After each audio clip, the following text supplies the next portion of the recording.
You have to say, when people think about crypto and blockchain, what do they get wrong most often?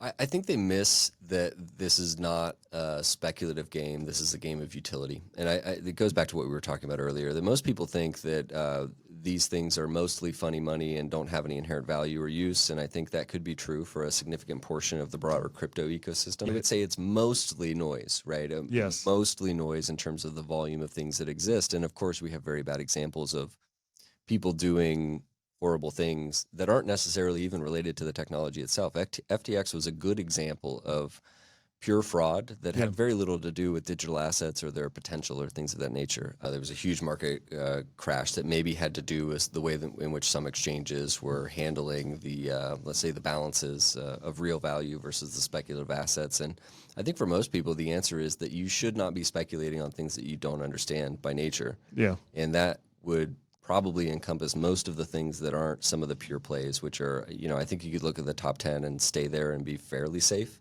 Bitcoin, Ethereum, Solana, Agree. Tron stablecoins, et cetera.